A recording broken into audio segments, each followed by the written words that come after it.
الحمد لله رب العالمين والعاقبة للمتقين ولا عدوان إلا على الظالمين وأشهد أن لا إله إلا الله ولي الصالحين وأشهد أن محمدا عبده ورسوله وصفيه من خلقه وحبيبه أما بعد أحبتي الكرام. En ce jour béni, en ces quelques minutes, je tiens à faire un rappel très important sur les motivations que l'on va avoir pendant ce mois béni, le mois du Ramadan. Et pour cela, Inch'Allah, on va voir un peu comment étaient nos pieux prédécesseurs, nos ancêtres, les compagnons, les successeurs, ceux qui les ont succédés, comment est-ce qu'ils se sont comportés pendant ce mois, comment est-ce qu'ils se sont rapprochés d'Allah Tabaraka wa Ta'ala, quel était leur état pendant Ramadan, à quoi ressemblaient leurs adorations. Nous allons voir bi'idhnillah toutes ces choses afin d'augmenter nos motivations. Donc aujourd'hui nous allons parler du Ramadan de nos pieux prédécesseurs, as-salaf as-salih. Nos pieux prédécesseurs ont connu la valeur du Ramadan. Ils retroussaient leurs manches et faisaient beaucoup d'efforts pendant ce mois, espérant par cela gagner la satisfaction d'Allah Tabaraka wa Ta'ala, ainsi que de nombreuses récompenses de la part de leur Seigneur. Il a été rapporté par Mu'alla ibn al-Fadl, rahimahullah, que les compagnons radiyallahu anhum, 6 mois avant la venue du Ramadan, ils invoquaient Allah Azza wa Jalla en ces termes: oh Allah, fais-nous vivre jusqu'au Ramadan. 6 mois avant le Ramadan, 6 mois, ils demandent à Allah: ya Allah, fais-nous vivre jusqu'au Ramadan. Et 6 mois après la fin du Ramadan, ils disaient: ya Allah, accepte de nous le mois du Ramadan. C'est pour vous montrer que pour eux, le noyau de l'année, c'était Ramadan. Ils faisaient beaucoup d'efforts pendant ce mois et ils lui accordaient beaucoup d'importance. Mes frères et sœurs, pour que nos motivations soient immenses pendant le Ramadan, voyageons dans le temps et allons voir l'état de nos pieux prédécesseurs pendant ce mois béni. Voyons ensemble à quoi ressemblait leur motivation, leur volonté dans les adorations, afin de prendre exemple sur eux, de nous motiver et de faire beaucoup d'efforts pendant ce mois. Commençons premièrement par leur relation avec le Coran pendant le Ramadan. Ibn Rajab al-Hanbali, rahimahullah, a dit, dans le hadith de Fatima radiallahu anha, son père Muhammad sallallahu alayhi wa sallam l'informa que l'ange Jibril alayhi salam le rencontrait chaque année pour lui enseigner le Coran. Le rencontrait chaque année pour lui enseigner le Coran, et l'année de son décès, il lui enseigna 2 fois. Et le hadith il est rapporté par l'imam al-Bukhari et Muslim. Et dans le hadith d'Ibn Abbas radiallahu anhuma, Jibril alayhi salam lui enseignait le Coran pendant la nuit. Et c'est rapporté par Bukhari et Muslim. Ce hadith indique la recommandation de multiplier la lecture du Coran pendant la nuit dans le mois du Ramadan. Ce hadith indique la recommandation de multiplier la lecture du Coran pendant la nuit dans le mois du Ramadan. La nuit est le moment où les occupations prennent fin. Les motivations sont présentes et c'est le moment le plus propice pour le cœur et la langue concernant la méditation. Allah Tabaraka wa Ta'ala a dit: la prière pendant la nuit est plus efficace et plus propice pour la récitation. Surat al-Muzammil, surat 73, verset 6. Et comme vous le savez, le mois du Ramadan a une spécificité au niveau du Coran. Allah Tabaraka wa Ta'ala a dit: le mois du Ramadan au cours duquel le Coran a été descendu comme guide pour les gens. Comme guide pour les gens. Épreuve claire de la bonne direction et du discernement. Surat al-Baqarah, surat 2, verset 185. C'est pour toutes ces raisons que nos pieux prédécesseurs multipliaient la lecture du Coran pendant le mois du Ramadan. Et écoutez avec moi comment se comportaient nos ancêtres, les pieux prédécesseurs, afin que l'on prenne exemple sur eux. Tout ce que je vais citer, Inch'Allah, vous pourrez le retrouver dans Sir A'lam al-Nubala, un livre que l'imam al-Dhahabi rahimahullah a compilé. Al-Aswad ibn Yazid, rahimahullah, c'est un parmi nos ancêtres. Écoute avec moi, ouvre tes oreilles, toi qui peut-être n'as jamais entendu ces paroles, écoute bien. Al-Aswad ibn Yazid, rahimahullah, lisait le Coran en entier pendant le Ramadan tous les 2 jours. Tous les 2 jours, 600 pages étaient lues. Ce qui signifie 15 clôtures du Coran pendant le mois du Ramadan. 15. La question que je me pose ainsi qu'à toi: combien de fois on a lu le Coran pendant les Ramadans passés? Et le Ramadan qui arrive, tu comptes le lire combien de fois? Quelles sont tes intentions? Et il dormait entre le Maghrib et le Isha. Regarde le moment de sommeil. Il dormait entre le Maghrib et le Isha. Et en dehors du Ramadan, il lisait le Coran en entier tous les 6 jours. Et ça montre que les compagnons et les pieux prédécesseurs radiyallahu anhum ne se préoccupaient pas, ou plutôt n'occupaient pas leur temps dans la lecture du Coran que pendant Ramadan. Non, c'était toute l'année. Toute l'année, ils lisaient le Coran. Et l'imam Malik, rahimahullah, ce grand savant des 4 écoles, lorsque le Ramadan arrivait, il arrêtait ses cours de religion, ne lisait plus rien et délaisser les assemblées de sciences afin de se consacrer entièrement au Coran. Quant à Sufyan al-Thawri, rahimahullah, il délaissait tous les gens pour se consacrer au Coran. Il y avait un sacrifice pendant ce mois. Il y avait un sacrifice. C'est le mois du Coran. Quant à Al-Walid ibn Abd al-Malik, rahimahullah, il lisait le Coran en entier tous les 3 jours. Ça, c'était en dehors du Ramadan. Tous les 3 jours, il lisait le Coran en entier. Tous les 3 jours. Et pendant le mois du Ramadan, il clôturait le Coran 17 fois. 17 fois. 17 fois 600 pages. Tu arrives à imaginer un petit peu? Qatada, rahimahullah, lisait le Coran en entier une fois tous les 3 jours. Dans les 10 derniers jours du Ramadan, il le finissait une fois par jour. Cela donne environ 17 clôtures du Ramadan pendant le mois. Cela donne environ 17 clôtures du Coran pendant le mois du Ramadan. Et en dehors du Ramadan, il finissait le Coran une fois par semaine. Ce qui fait qu'il lisait le Coran 60 fois par an. Pose-toi la question, dans l'année, tu l'as lu combien de fois? Combien de pages tu as lu dans l'année? Ou plutôt, chaque jour, tu lis quoi comme page de Coran?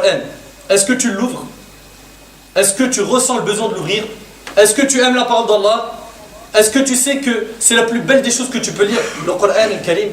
Est-ce que tu sais que tu gagnes des milliers de hasanat en lisant une page? Pourquoi est-ce que tu ne lis pas le Coran? Pourquoi est-ce que tu ne lis pas le Coran? Pourquoi? Et Rabi'a ibn Sulaiman, rahimahullah, dit, l'imam Shafi'i, rahimahullah, écoute bien, l'imam Shafi'i, rahimahullah, un grand savant des 4 écoles, quant à lui, il lisait 60 fois le Coran pendant le mois du Ramadan. 2 fois par jour. 2 fois par jour, il lit le Coran. Plus de 1200 pages. T'imagines un petit peu? Une fois le matin en entier et une fois le soir en entier. 2 fois par jour. Une fois le matin et une fois le soir. L'imam al-Bukhari, rahimahullah, lisait une fois par jour le Coran en entier. Et après la prière du Tarawih, il lisait un tiers du Coran. Ce qui donne 40 lectures du Coran en entier pendant le mois du Ramadan. Ça, c'était l'imam al-Bukhari. Et là, j'ai une remarque très importante à faire. Al-Hafid ibn Rajab al-Hanbali, rahimahullah, a dit l'interdiction de lire le Coran en moins de 3 jours. Comme vous le savez, il y a un hadith où le prophète a interdit de lire le Coran en moins de 3 jours. Pourquoi? Pour pouvoir le méditer. Eh bien, Ibn Rajab al-Hanbali, rahimahullah, dit l'interdiction de lire le Coran en moins de 3 jours s'applique dans le cas où on rendrait cette pratique régulière. Mais au Ramadan, surtout lors de la recherche de Laylatul Qadr ou à la Mecque, pour celui qui s'y rend, il est recommandé d'augmenter la lecture coranique pour profiter de la bénédiction du temps et du lieu. Cette opinion est l'opinion de l'imam Ahmad ibn Hanbal, Ishaq ibn Rahawayh et d'autres imams et la pratique de beaucoup d'autres. Ça, c'est donc concernant leur relation avec le Coran. Ensuite, regarde un petit peu avec toi, avec moi. Ensuite, écoute avec moi, mon frère, ainsi que toi, ma soeur, leur relation avec la prière nocturne, Qiyamul Layl. La prière nocturne est l'usage des pieux qui nous ont précédés.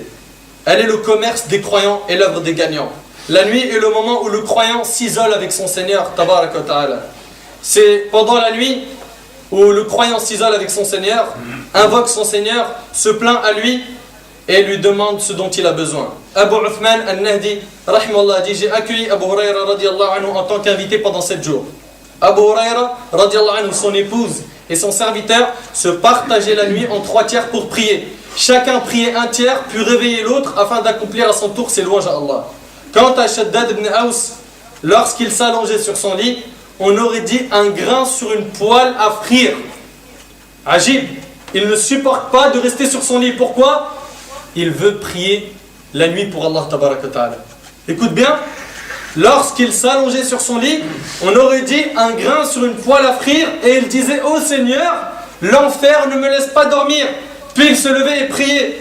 As-Sa'ib ibn Yazid, rahimahullah, a dit Omar ibn Khattab radiallahu ta'ala an a ordonné à Ubay ibn Ka'b, un grand compagnon, et à Tamim al-Dari, pareil, un grand compagnon, de diriger la prière pendant le mois du Ramadan. Il dit l'un d'eux lisait 100 versets par raka'a.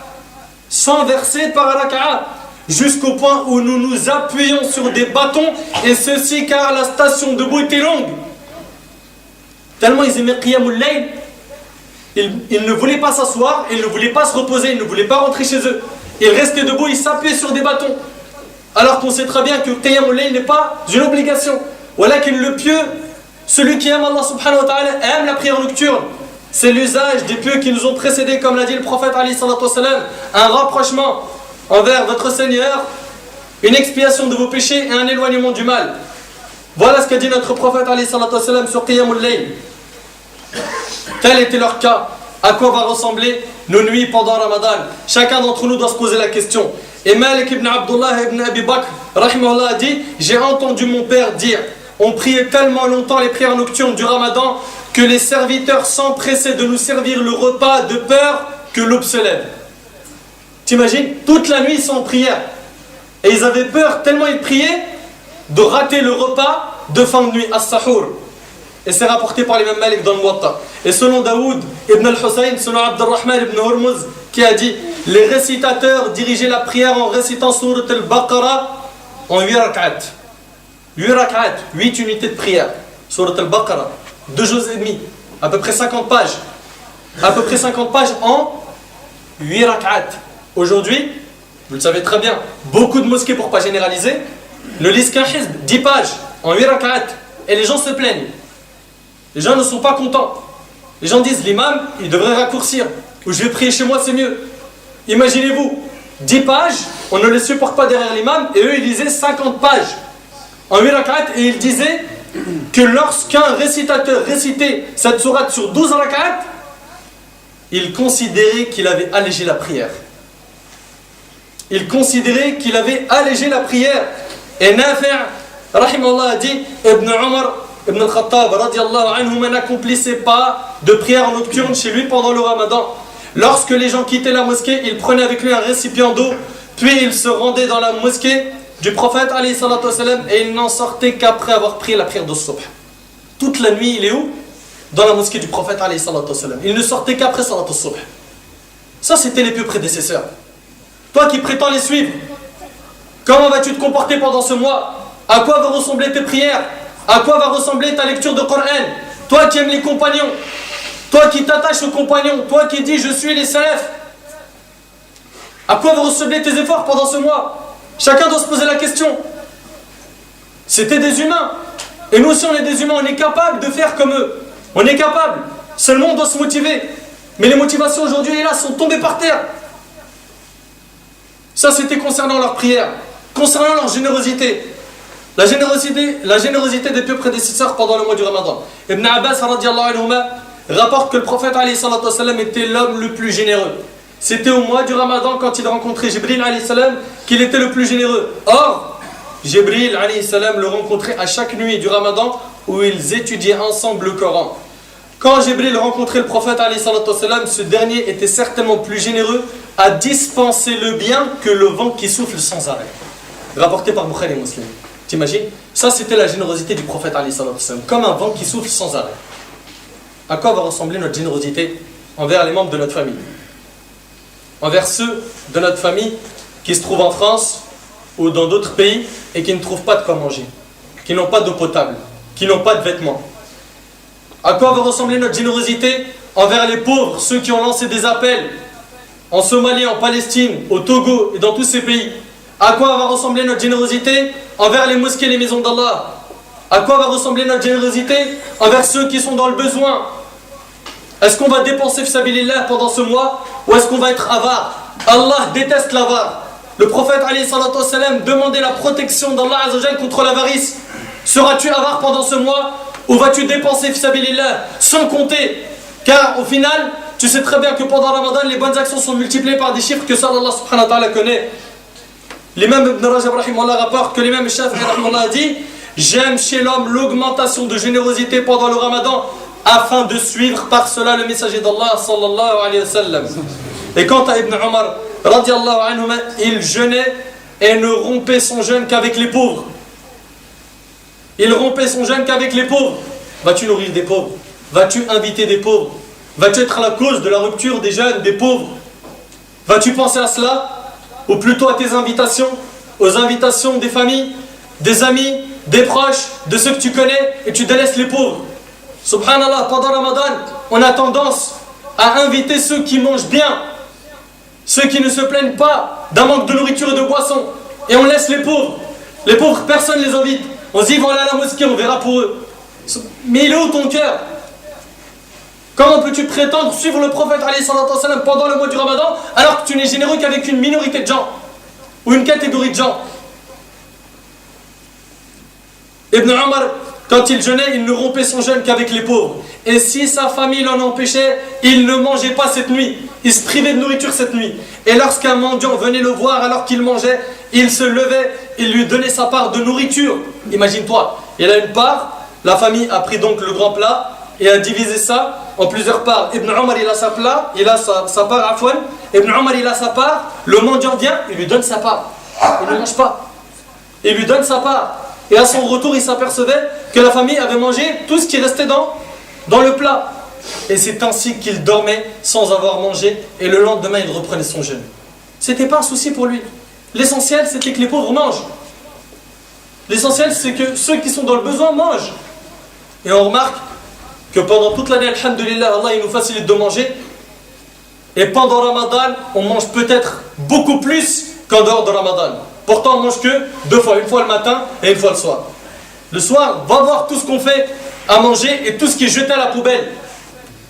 Regarde le gaspillage et les dépenses. Avons-nous pensé une seule seconde à nos voisins, à ceux qui sont pauvres, à ceux qui sont dans le besoin? Ya ibadallah, craignez Allah. Craignez Allah et faites attention à vos dépenses et au gaspillage.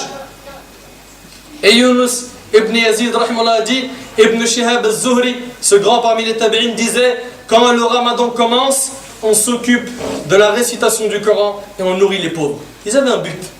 C'était clair pour eux, Ramadan. Il n'y avait pas de dispersion. On ne s'éparpillait pas. C'était Coran, Ta'am al-Ta'am, as-Salat. Ça, c'est Ramadan. Feuilleton, télé, série, rester dans la cuisine pour la femme toute la journée à préparer à manger parce que son mari l'a invité pendant les 30 jours des gens. Ça, c'est pas bon. Tout ça, ça lui détruit sa foi.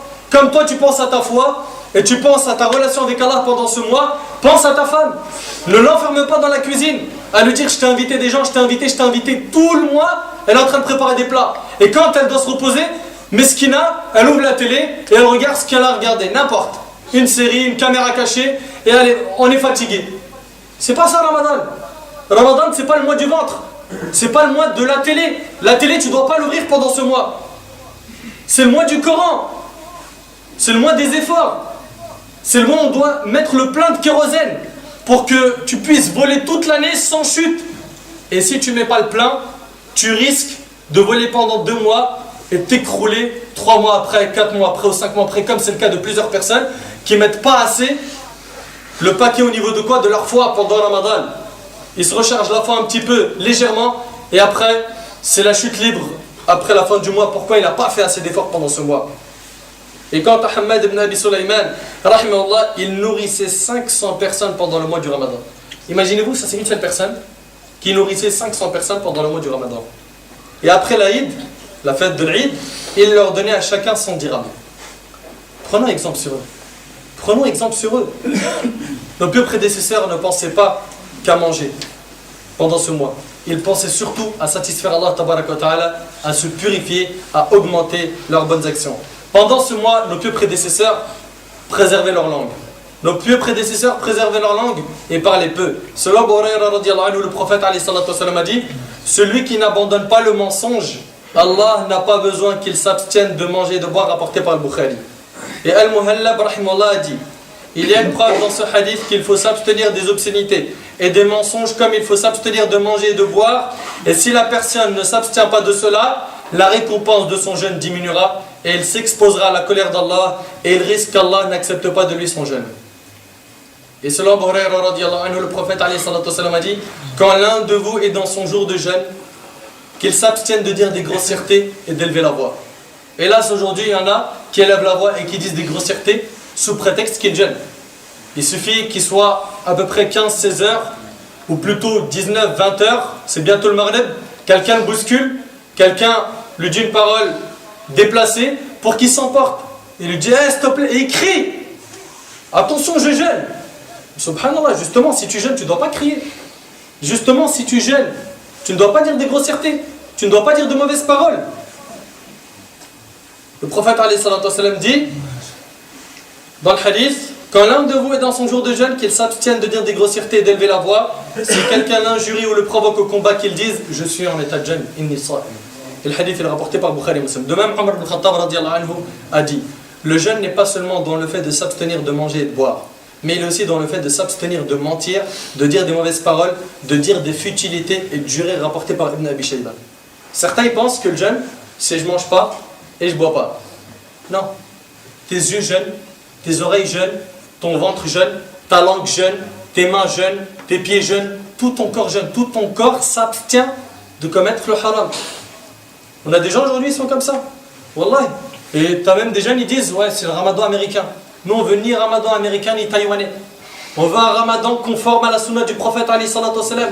On veut un ramadan où tout ton corps jeûne, pas seulement ton estomac.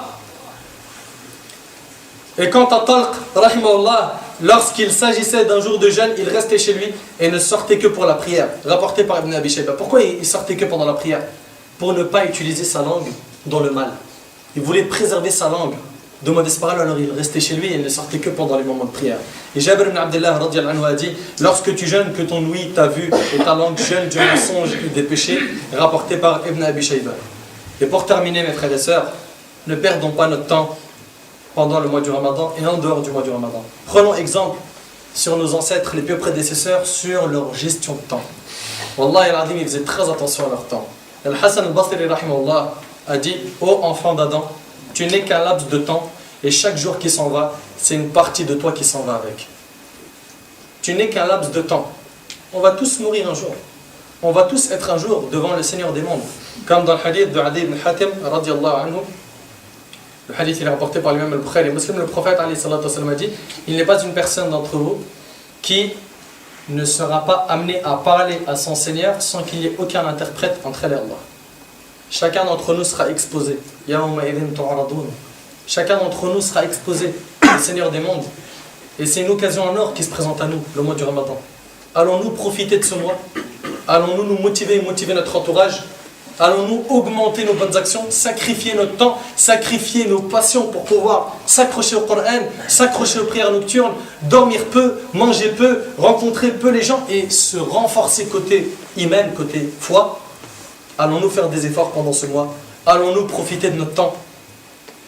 Al-Hassan al-Basri rahimahullah disait aussi, ce bas monde est composé de 3 jours. Hier, demain et aujourd'hui.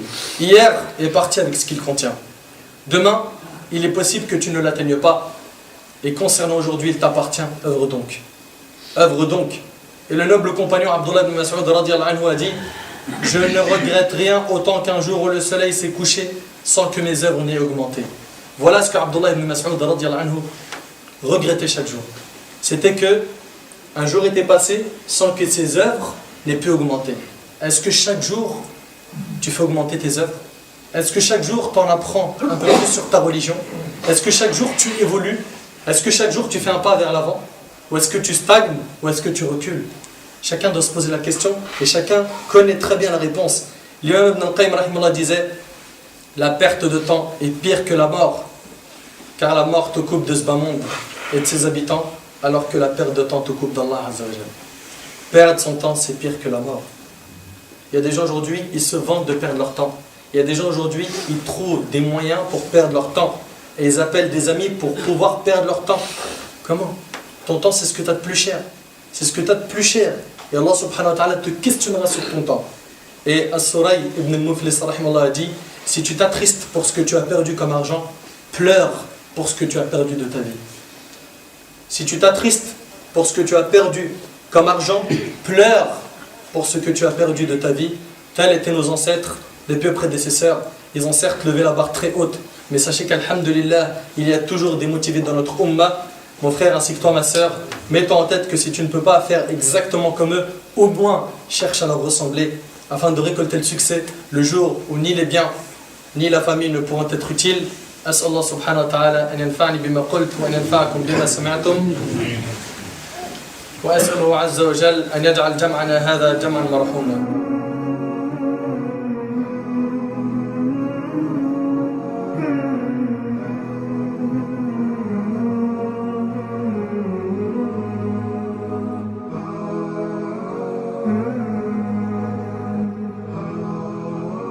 Mm-hmm.